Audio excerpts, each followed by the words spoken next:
li ñu wute ak saxaaba yi bariwul. ñun ak ñoom benn lañu. bu jaree nangu ndigal ñu ñëpp a kiy wut. waaw la ñoom tamit koy waxaale.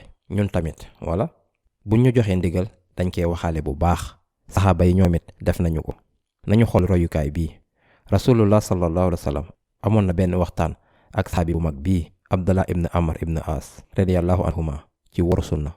Abdallah ibn Amr ibn As ab ndaw la woon, am jëm bu taxaw, am doole, am kàttan. ay at ci kanam moom ak baayam Amr ibn As am nañ ndam ci dugal islaam Égypte ak yenn dëkk ci Afrique. Abdallah ibn Amr ibn As ab boroom xam-xam la woon tamit. ndaw la am fit, yiw ba pare teey. kon moom ak yonent bi sallallahu alayhi wa sallam am waxtaan bi ci wooru sunna. yaa rasulullah dama bëgg def wooru sunna, jox ma ci ay digal. rasulullah sallallahu alayhi wa sallam ne ko wooral 3 fan weer bu ne. ban xeetu woor la lii? mu ne al ayyaamul biid.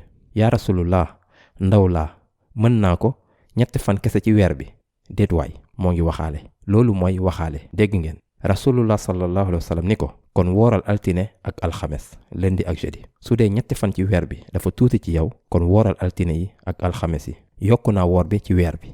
waaye mu topp di waxaale. yaa rasulullah mën naa ko altine ak alxames 2 yoon kese ci semaine bi, soxla naa lu ko ëpp. rasulullah sallallahu alayhi wa sallam ne kon wooru sunna bi gën mooy wooru yonente daawud alayhi salaam. tasuumu yawman wa taftiru yawman. da daan tëbal fanu woor yi. tey nga woor, suba nga naan. kon noonu la saxaaba yi daan waxaale sunu amee ndigal. ñun tey dañuy waxaale tamit. waaye lan moo ñu wutee ak saxaaba yi? jamono boobu ak xol yu rafet yi dañ daan waxaale ngir def jëf yu baax yu bari.